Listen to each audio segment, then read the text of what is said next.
Okay, so let's discuss syndrome of inappropriate antidiuretic hormone. I know I said syndrome twice in the name. Now, I'm going to use these notes to just explain how siADH works and some important aspects about it. And we'll also talk about the different types of siADH, how they can actually arise, and the mechanism of action behind siADH. So, it all starts with, it's in the name, something called antidiuretic hormone. Antidiuretic hormone is produced by the posterior pituitary, and it's regulated, it's released by pituitary, and it's regulated actually by the hypothalamus. And what ADH does, what ADH does is that it's responsible for water retention. Because if you look at the name itself of ADH, the name is siADH, right?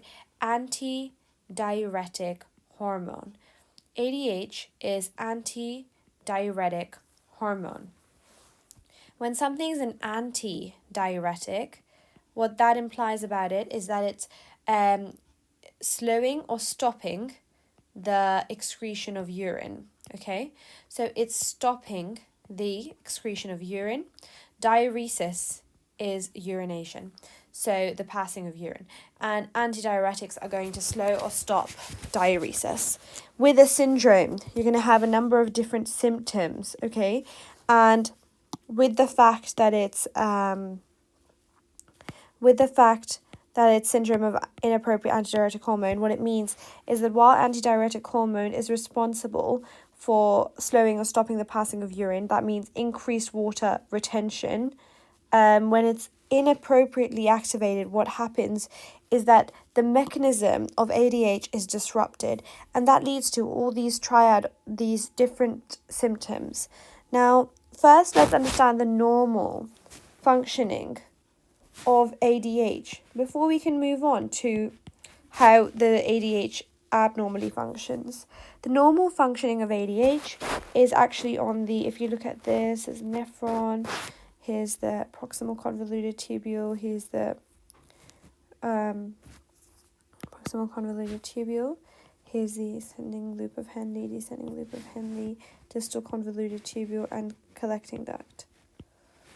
And I know it's a terrible drawing. The ADH acts primarily on the collecting duct, and ADH acts by increasing this receptor. The way that ADH functioning even works is by increasing this receptor, known as aquaporin receptor. Now, the type of aquaporin that ADH acts on is aquaporin 2, AQP2. And now what happens is that these aquaporins enhanced availability of aquaporin channels means that more and more ADH can act. Enhanced availability of aquaporin channels means that more and more ADH can act to reabsorb or to inhibit basically diuresis, but there is retention of water. Now it all works through something known as vesicle membrane insertion. You can read more about that, but what it really means in simple terms is increasing the density of these multiple aquaporins so that more and more water can be retained and eventually go back into our bloodstream. So it's known as vesicle membrane insertion. So that's how ADH normally works. Now, what happens in inappropriate antidiuretic hormone secretion? Well, it's characterized by too much free water retention, okay? Excessive free water retention. Now, what the mechanism of action of siADH is one in which there is a euvolemic hyponatremia with continued urinary sodium excretion.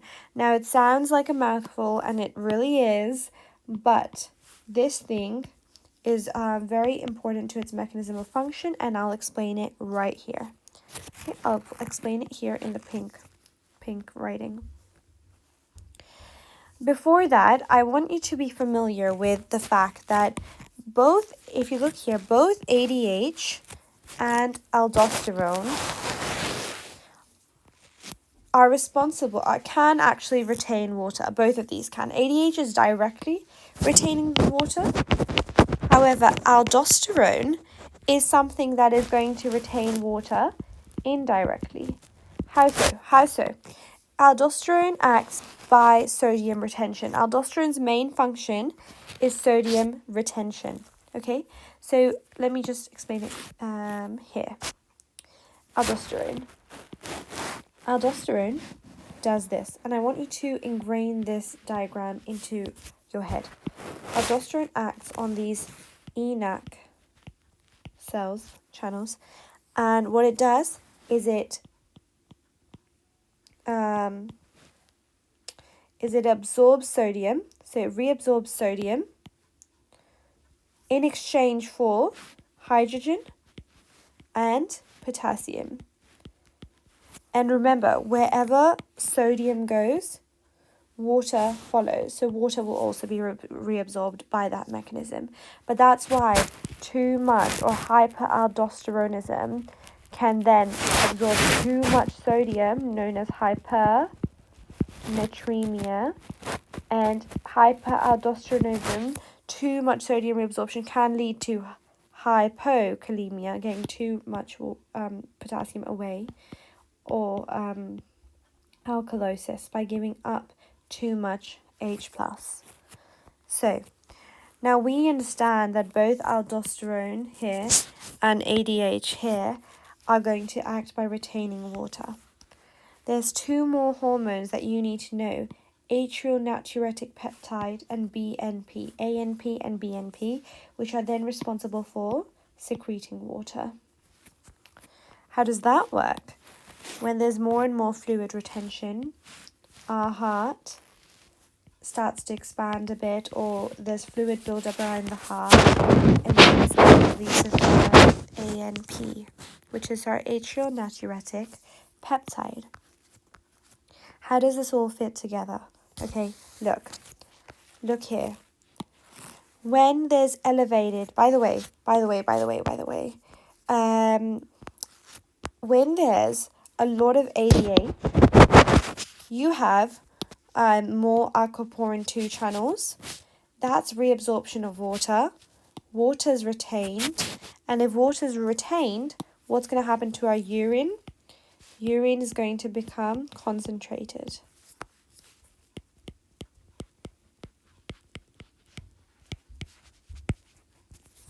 And in the case of low ADH, there's low aquaporin 2. We're not reabsorbing as much water. We're leaving it, and it's going to dilute the urine. And as it dilutes the urine, the urine osmolality is going to increase. Urine osmolality, is going to decrease, because osmolality is the number of osmotically active solutes, and if it becomes diluted because of water, it's going to decrease. And in this case, when we had a lot less ADH, in this case, when we had a lot more ADH, we were reabsorbing a lot more water. The urine was being a lot more concentrated. That means the urine osmolarity was increasing. And as the urine osmolarity increased,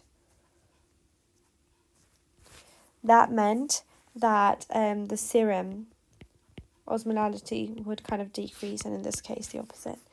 Now, finally, onto the actual mechanism of action of what's happening with our ADH and what's happening with our aldosterone.